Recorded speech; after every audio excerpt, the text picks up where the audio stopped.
le président Chéou, qui est le petit-fils de Bagnas, qui nous a remis plus de 4000 parrainages. Nous avons surtout le Toucouleur, notre esclave Moussassi, qui a donné plus que les Sérés du Sine. Il nous a remis plus de 11 000 parrainages venant de Matam, de Wurusogi, de Kanel, donc du Fouta, pour montrer notre représentativité.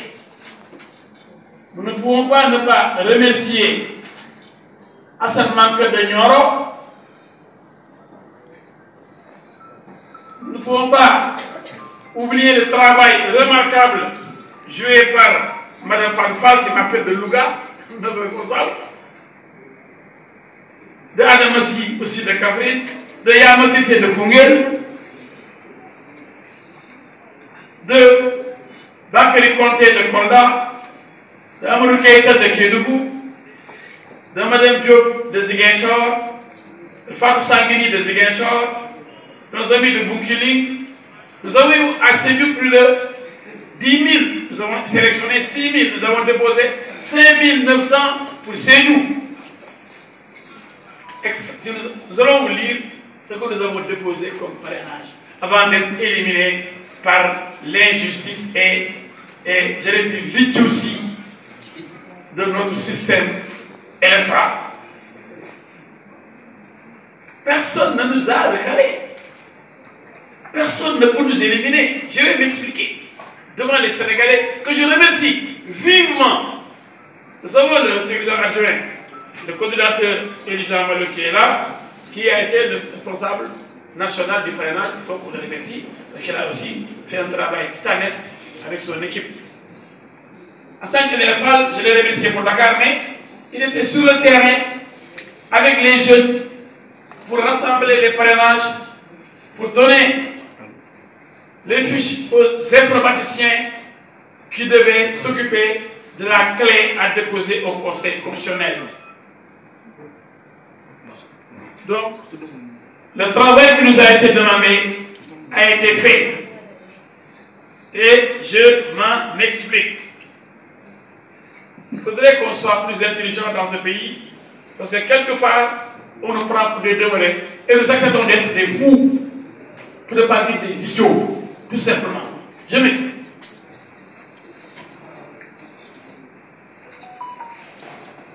Je crois que j'ai parlé du colonel Dian, parce que mon frère nous a accompagnés dans les moments les plus difficiles. Un colonel de l'armée, mais qui, comme vous le savez, l'armée c'est la gendarmerie, c'est la même chose. C'est le colonel de l'armée, donc c'est les forces armées. Donc, le colonel de gendarmerie, c'est un colonel quand même de l'armée, qui est là, qui nous a accompagnés, qui a donc choisi, après une brillante carrière militaire, de faire la politique, donc d'aider son pays à aller vers le développement et vers la démocratie. Donc nous le remercions très sincèrement. Nous ne manquerons pas certainement de lui donner la parole. Alors je disais que nous avons organisé l'élection la plus ridicule de l'histoire de l'humanité. Le Sénégal a organisé l'élection présidentielle la plus ridicule de l'humanité depuis que le monde existe. Je m'explique. Comment peut-on accepter un mois, y compris, je fais partie de ceux-là qui ont accepté ce système ridicule. Comment peut-on accepter l'inacceptable, c'est-à-dire une élection loterie? Ça n'existe nulle part. Une élection loterie nationale. Une élection loterie. Une élection loterie. Et tout le monde se tait. Personne ne parle. Qu'est-ce que c'est qu'une élection loterie? On demande pour une injustice, parce que c'est réglé au niveau d'un dialogue national opportuniste.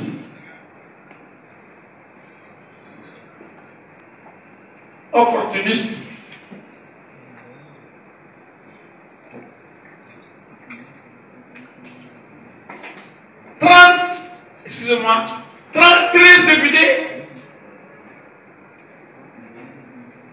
pour participer à l'élection présidentielle.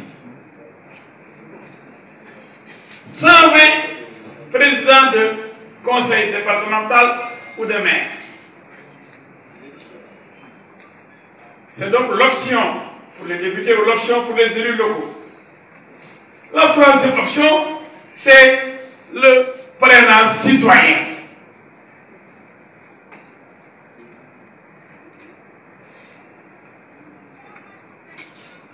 J'ai rien dit 13 députés, non? J'ai dit 13 députés. J'ai dit 30, je me suis trompé donc. 13 députés pour participer à l'élection présidentielle. Et avec les 13 députés, il n'y a pas de doublon. Vous avez entendu parler de doublon avec les 13 députés? Non. Les 120 élus locaux, vous avez entendu parler de doublon pour Amadouba qui a choisi cette option? Non. Mais pour l'option la plus difficile, qui consiste à chercher 44 300 parrains, on nous parle de doublon. Déjà, il faut chercher ñeent fukki junni ak ñeenti junni ak ñeenti téeméeri. Je ne parle pas de ñeenti junni. ñeent fukki junni nit doomu aadama 44 000 personnes. Vous devez les chercher. Celui qui cherche 13 députés, il n'a pas de problème. Mais il n'a pas aussi pour de doublon. Celui qui cherche 120 élus locaux, il n'a pas de problème. Parce qu'il y a des maires en pagaille au niveau de Benno Bokk Yakaar. Et il n'y a pas de doublon possible. Mais au niveau des parrainages citoyens, on fait le tour du pays, on ne maîtrise pas les citoyens qui parrainent, qui peuvent parrainer Mademba, demain Massamba. Mademba vient, il obtient ses parrainages, il s'en va, il est heureux, comme El Hadji Diouf. Manoumbe vient, on lui fait les mêmes parrainages, il pense qu'il a déjà son nombre de parrainages, il dépose. Donc chacun des deux a obtenu ce qu'on lui a demandé. Je veux que les gens m'écoutent. On devait éliminer personne. En tout cas, tous ceux qui ont déposé le nombre exigé, ils ont répondu favorablement à la loi. Il y a 3 options. 13 députés, 120 élus locaux, 44 300 citoyens. On nous amène les histoires de doublons qui ne concernent que la 3e catégorie. Et c'est la catégorie la plus difficile. L'option la plus difficile. Et on nous exige 7 régions. Moi, j'ai sécurisé 8 régions. On va donner les éléments. Vous n'avez jamais entendu parler de régions où El Hadji Diouf n'a pas pu avoir 2000. Au moins, Dakar, on avait déposé 15 000 au lieu de 2000. Dakar, nous avons déposé 15 000 et poussières. Diourbel Touba, nous avons déposé plus de 8 000. Sédhiou, plus de 5 900, presque 6 000. Matam, presque 6 000, 5 900 poussières. Kaolack, presque 5 000, 4 900 poussières. Thiès, 3 500 et poussières. Fatick, 3 300 et poussières. Saint-Louis, 3 300, etc. On a sécurisé plus de 8 régions qui dépassent de loin les 2000 par région. C'est déjà difficile. C'est ça qu'on nous demandait, cette région minimum. À raison 2000 par région, on a dépassé les 8 régions avec 15 000, 8 000, 5 000, 6 000, etc. Et on dépose 55 570 premier tour. 55 570 au lieu de 44 000. Nous avons eu une marge de 11 100 et poussière. Qui ose dire qu'il nous manquait donc des parrainages?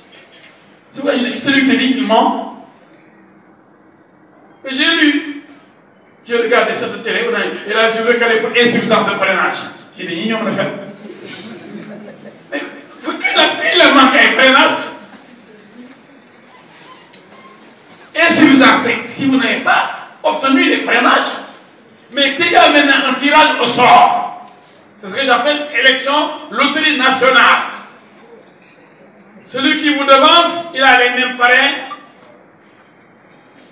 On vous élimine sur la base des parrains que vous avez eus ensemble, sans même que vous le sachiez. Vous avez cherché, l'autre a cherché. Il a obtenu, vous avez obtenu. Celui qui passe en premier, il passe. Celui qui vient après a arrêté. Vous avez des doublons, hein? Celui qui vient de passer là, et vous avez les mêmes parrains à Diourbel, à Bambey, à Ziguinchor, allez rechercher d'autres parrainages. Vous croyez que ça, c'est juste? On ne sanctionne pas la personne qui parraine 2 candidats, comme prévu par la loi. La loi prévoit des sanctions pour ceux qui parrainent 2 candidats. Ou 3. Plus d'un. Au lieu de sanctionner, de punir, comme le prévoit la loi, ceux-là qui osent parrainer plusieurs candidats, on sanctionne les candidats sur la base de la loterie nationale, donc du tirage au sort. Et tout le peuple dit, oui, ils sont recalés. Qui est recalé? Ceux qui donnent ce qu'on leur a demandé. Oui, il s'est gagné. Au Sénégal. Moi, j'ai fait le tour du Sénégal. C'est pourquoi je voulais montrer les images. Parce que ce sont des oui, tel est un grand candidat, il n'y a pas de grand candidat, je suis le meilleur, je les aurais écrasés. Je les aurais surpris comme Macky Sall avait surpris les Moussa Fagnès et les Moussa Fagnès. Billahi. 2 mois durant, ma famille ne m'a pas vu. J'étais à l'intérieur du pays. À Bégué avec lui, à Lambay avec lui, à Nibi avec lui. J'étais ensuite à Koungheul, après Kaffrine. J'étais à Kaffrine. J'étais à Koupentoum, Tambacounda, Kédougou. Je suis revenu à Tamba pour passer la nuit. Lendemain, départ pour Kolda. Vélingara, Diaobé, Mapatim, Kolda. On dort à Kolda. Le lendemain, départ pour Nioro du passeport Diana Maneri, etc. Meeting à Nioro. On va dormir à Kaola. Le lendemain, on repart comme ça à Touba, Diourbel, à Fatick, à Mbelakadiao, à Diobel Talen, à Diofior, à Nofalbouré, à Niaka. Faites attention. On a bien travaillé. Pendant ce temps-là, où étaient les autres candidats? Je ne les ai pas rencontrés.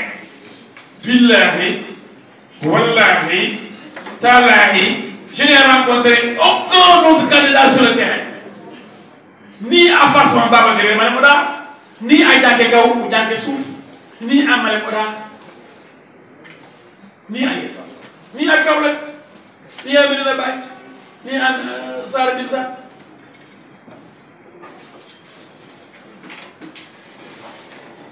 On a fait le tour du Sénégal. Touba, on est allé 3 fois à Touba. On utilisait les activités politiques, il n'y avait pas de médic, mais on entrait dans les régions. Touba seul nous a eu plus de 55 000 caméras, je vous ai dit ça. Ce qu'il faut dénoncer aujourd'hui, c'est que le président du Sénégal sera élu, sera mal élu. Il sera élu sur la base d'une élection loterie nationale. Comme vous le faites, peut-être que des chances qui tirent au sort, vous n'êtes que le premier ou le deuxième. Voilà. L'élection, l'option de députés, l'élection, en passant par l'option des députés ou des élus locaux. Parce que il aura obtenu 13 députés ou 120 élus locaux.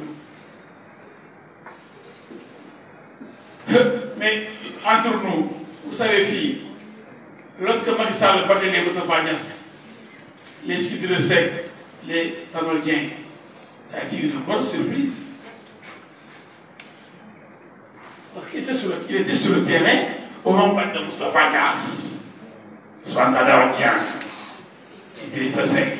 Le juge Macky Sall, chancelier de l'Assemblée nationale, est allé sur le terrain, faire le tour du pays, obtenir une majorité pour les battre.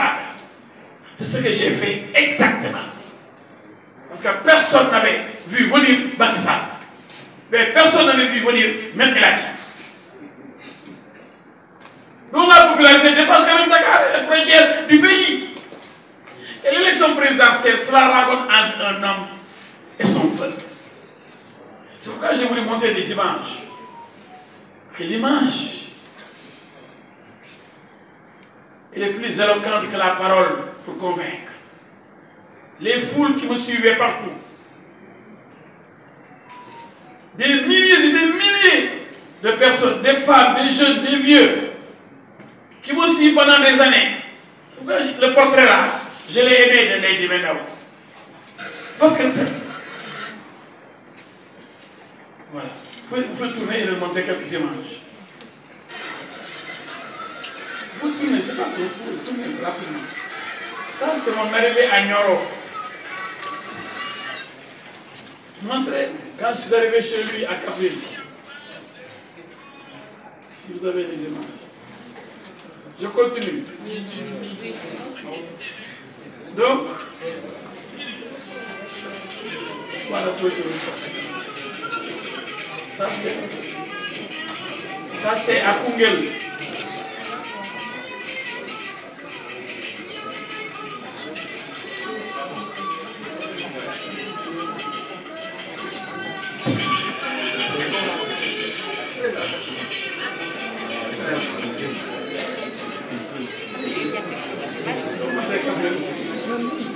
Donc, ça c'est Koungheul.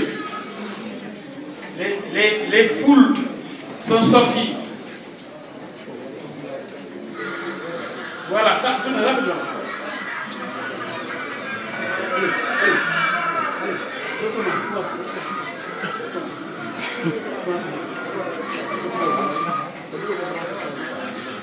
Vous avez des fiches de parrainage?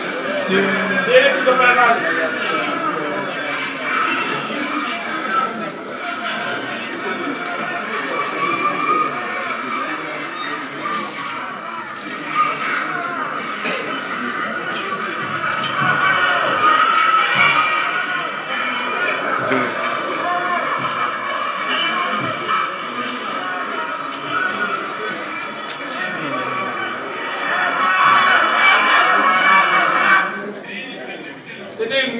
Et des milliers de personnes qui m'ont accueilli partout.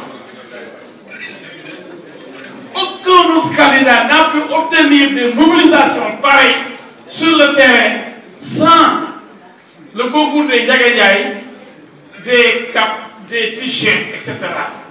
Aucun autre candidat. Il y a des candidats qui faisaient de la pub, qui se disaient gazés par les forces de l'ordre, pour faire un peu de com. Mais je sais qu'il n'y avait personne dans ces contrées. Ils venaient occuper la voie publique, attroupement non autorisé, avec une vingtaine de véhicules et un camion de sonorisation pour perturber la tranquillité de la localité. Les ambulances ne passent pas, les voyageurs sont bloqués, ils sont sur la route avec leur vingtaine de véhicules, leur camion de sono, et ils perturbent les villageois. La gendarmerie leur demande de dégager. Ils refusent. les lacrymogènes tombent pour que la route soit libérée. Et demain, le lendemain, dans la presse, oui, tel candidat a été gazé. Mais moi, vous n'avez jamais entendu parler de Elan et de gaz. Parce que je suis juriste, je connais la loi, le droit. Quand je vais quelque part dans une ville ou une localité, je pars avec une seule voiture. Je pouvais amener une dizaine, une centaine de véhicules. Non, je n'étais pas en campagne électorale, mais en campagne de parrainage. La loi ne me permet pas d'occuper, la voie publique.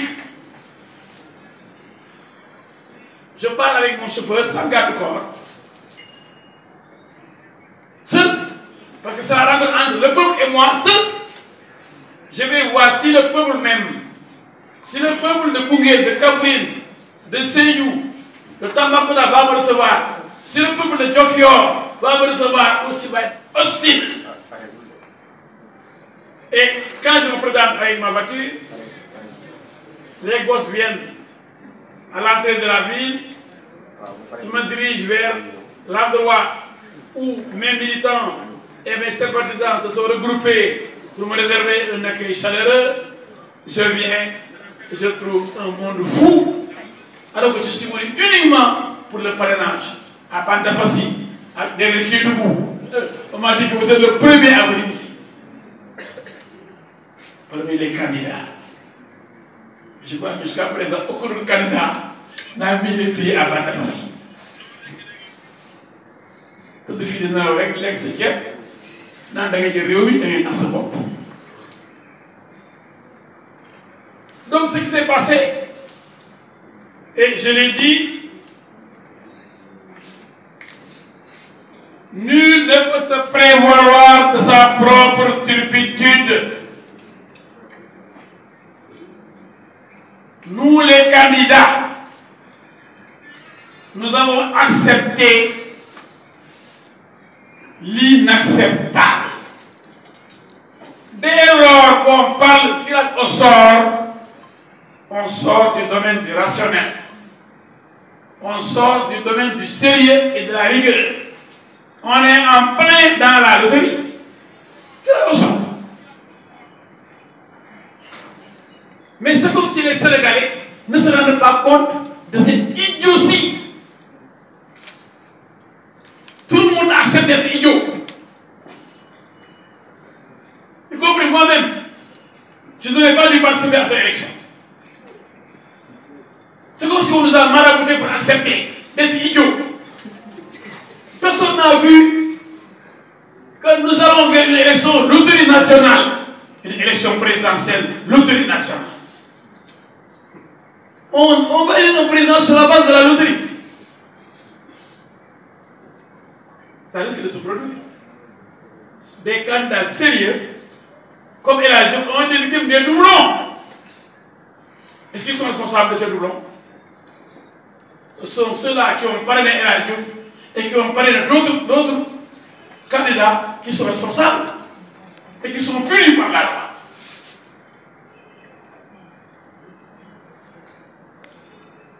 Comment pouvez-vous accepter cette grosse farce? Deux candidats ayant fait le tour du pays, ayant répondu à l'exigence de la loi, c'est-à-dire le dépôt entre 0,6 et 0,8%. Vous déposez 44 000, 55 000 comme nous, 55 000, 11 100 de plus. On nous dit oui, finalement, vous avez 6 000 et quelques d'éléments qui ne sont pas connus, qui sont inconnus du fichier électoral. 8 521 doublons. Finalement, pourtant vous avez une marge de 11 100. 6 plus 8, ça fait 14, vous avez perdu 14 000. Vous allez chercher 3 000 et poussières. Nous revenons, nous déposons 8500 au lieu de 3000. On ne peut que remplacer le doublon et non les éléments inconnus. Donc vous avez le droit de déposer un nombre égal au nombre de doublons entre guillemets. Parce que moi je ne vois pas de doublon. On peut l'inventer. Je n'en sais rien. On peut l'inventer pour vous éliminer. Vous avez des doublons. Vous avez éliminé. Mais ça c'est trop facile. Second tour. Alors que je l'ai passé donc au premier tour. Admis d'office. Et là, nous doit chercher moins de 4000. C'est vrai. J'ai demandé 8500. On m'enlève 5000. On parle de 5000 doublons. Il vous reste 3500 sur les 8500. Et je cherchais moins de 4000. Au total, voilà. Total de, j'ai déposé au total 64 087 parrains. Total déposé 64 087. C'est pourquoi celui qui est là, il doit manquer les mêmes référents. Carrément! Pourtant, on ne manque les référents. Billahi. Là, là, tu vois, mais il y a ce que je dis. Il y a du rôle ce que je dis. Du rôle ak juróom-ñaar ñeent fukki junni lañ ma laaj xam nga déjà ñeent fukki junni daa bëri ñeent fukki junni nit dañ ma laaj ma joxe juróom fukki junni nit ak juróomi junni 55 570 ak juróomi téeméer ak juróom-ñaar ma joxe juróom fukki junni juróom fukki junni juróom fukki junni ëpp na instant après waay juróom fukki junni ak juróomi junni ak juróomi téeméer ak juróom-ñaar fukk niñ mënee doole ma doole waat 8500 mu ngi nii ñu ne toto 64 087 parrains déposés 64 000 on me demandait 44 000 j'en suis à 64 000 second tour 55 570 plus 8 500 je suis à plus de 64 000. Ils me disent 7100 non identifiés au fichier. Doublon interne 0. Premier tour comme second tour, 0 doublon interne. 0 doublon interne. Doublon interne c'est quoi? C'est mettre un nom 2 fois. Se tromper, mettre Amadou Ndiaye 2 fois. Sur les 44 000, aucun doublon interne. Parce qu'on avait le logiciel. On avait pris 10 informaticiens qu'on payait, on avait loué 10 ordinateurs, on avait une vingtaine de gosses qui travaillaient en équipe nuit et jour. Les gens sont là, ils ne seront pas mentis. Nico lui dormait chez moi. C'est lui qui coordonnait l'équipe technique, les jeunes qui s'occupaient de l'informatique et des fiches. Donc, doublon externe, 13 452. Hey, 13 000 doublons externes. Fukki junni ak ñetti junni yoo xam ne yaa ngi ko ak yeneen. Total des parrains validés 43 505. On demandait 44 000. Même si on devait repêcher, je suis le premier recalé, parce que personne n'a 43 000 par mois pour être recalé. Malgré tout ce qu'on a fait pour me retrancher, pour me retirer 13 000 doublons externes et 7 130, ça fait 20 000, 21 000 qui ont été annulés. Alors que c'est de bon parrainage. Je me retrouve avec 43 505 parrains validés. Vous devez les 44 000, je suis à 43 705. C'est pourquoi je dis, voilà un système, vous avez mis des éléments. Voilà un système injuste. Un système insolite. insolite, un système idiot. Idiot. On n'aurait jamais dû accepter de participer à ces élections. Lorsqu'on a dit tirage au sort pour créer des doublons, il fallait refuser. Mais tout le monde a été opportuniste. Les gens sont allés voir des marabouts pour prier, pour passer devant. Aïe, quelle révélation. Pour avoir la chance de passer avant les autres. Vous croyez que ça c'est normal dans une élection? C'est ce que j'appelle l'élection loterie. Les gens sont allés voir des marabouts. Moi je connais beaucoup de marabouts qui m'ont parlé de ça. Il a parlé de quoi? Infiltré. Ku fi ñëw pour yàq dina la yàq. Ku fi ñëw pour tooñ dina duma. Ku fi ñëw pour tooñ dina duma. Ku fi ñëw pour yàq dina la yàq. Fii du fu ñu yàqee ba pare demee noonu. Ku fi ñëw pour defare dina duma dina la ñaf. Donc je continue. Sénégalais de Sénégalais. C'est vrai que l'heure est grave. Réew kenn du ko jël ci xoxtal nit. Réew kenn du ko jël ci nappaate. Réew kenn du ko jël ci jaay doole. Nit ñi kenn moomu leen. da nga leen di neex ñu hôtel la. bëgg leen a jaay jaara tous. kenn du fee jaay dara kenn moomu fi kenn mënu fi ñëw di jaay doole kenn. Ceci étant dit, ñu doon gërëm yooyu ngeen. parce que ñu duñu ay tapet. ñun duñu ay tapet. ñun duñu ay yambar. ñun ku ñu tooñ ñu duma la. ku ñu saaga ñu yar la. ku fi ñu def ba ñu rëq sa digg.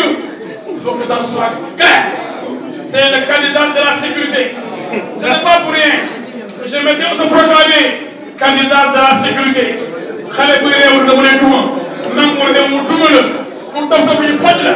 loolu tax a jóg. Maintenant, on revient au parrainage et à l'élection. Je n'ai pas fait de recours pour ne pas être ridicule. J'ai dit qu'on n'aurait pas dû accepter le tirage au sort. Nous l'avons accepté. C'est un tirage au sort injuste et inacceptable. Pourquoi maintenant faire de recours? Nul ne peut se prévaloir de sa propre turpitude. Mani, boo nangoo sa ndof dafay ba nangu ñu naan dañuy def tirage ku njëkk a jàll bu dee am na li nga am yow boo ñëwee ñu dàq la loolu bañ ko nangoo wala xam ni dem ay recours defu taf la boo ñu mën a bokk élection yi ñuy wax ñu ne dañuy seeti Macky Sall lu ñu doyee Macky Sall mais ñu waxoon ne Macky Sall daa dugal loxoom ci justice bi Macky Sall mooy manipuler justice ñuy dem ni Macky Sall waxal ak conseil constitutionnel mi nga xam ni mooy justice kay Sénégal yi kañ la leen liggéey ba ñu dox sama gars yi demoon seeti Macky Sall dañoo daal complètement ñu ne l'exécutif da wax dëgg le judiciaire na Macky dugal loxoom ci justice li conseil constitutionnel atte na wax ak ñoom xool ndax ñoom ñu bokkaat man mii du ma ñoom ñëpp ma ne man ñoom ñu ne ma ñëpp ay ñi gañe ñëpp tous les 83 candidats du ma ci borom kenn amul A amul B maa leen mën ñoom ñëpp macha allah ndax li ma am ci parrainage sur le terrain amuñu ko image yi ma bëggoon a wane ndeysaan ko mën ma koo wane métti na ma lool ndax café de Rome dañu defayam café de Rome dañu defayam xaw ma ndax xaw ma complot la xaw kenn du xam li ma gën a wane tey ngeen gën a teg seen bët wallaay li ngeen gën a ko dëkk bon dëkk may toj leer dafa neex ku ko def ku yëngu fi ma jaar ku fa jaar tax bañ fi ma jaar ku fa jaar tax bañ yow mën na nga am seen télévision am seen site internet am sa xaalis ñu di leen dundal chaque jour ñu foog ni am na nit fekk presque am réseaux sociaux nga am amuloo xol yi je suis le président des cœurs le candidat des cœurs le candidat des Sénégalais qui vous voulez défendre. Si vous mettez votre bâtiment fi nekkoon kon góor yi jëpp nañ toog góor yi duma seen morom bi mu méttee benn lañ la gis bu taxaw nekk le général El Hadji Diouf défenseur du peuple sénégalais. ngeen foog ni Sénégal yi dañoo def ma jàng ëpp leen xam-xam avocat international ancien ministre ancien député du peuple l'homme du 23 juin celui qui est proche des populations le candidat de la sécurité may naaj réew mi ñuy hésité ci man mën leen ñoom ñëpp nañ ni kii moo la mën candidat yëpp da yaakaar 93 candidat yi ni ma kii moo la mën ba may nekk ministre Amadou Ba mu ngi nekk impôt domaine 2006 ba 2012 2013 ba may nekk ministre bu na laa jot mu ne directeur cabinet Macky Sall premier ministre ba may nekk ministre bu xamul ay Mame Boye Diao ku déggul tur Aly Ngouille Ndiaye en 2006 dañoo gaaw a fàtte am complexe maa ngi njëkk a dégg monsieur le ministre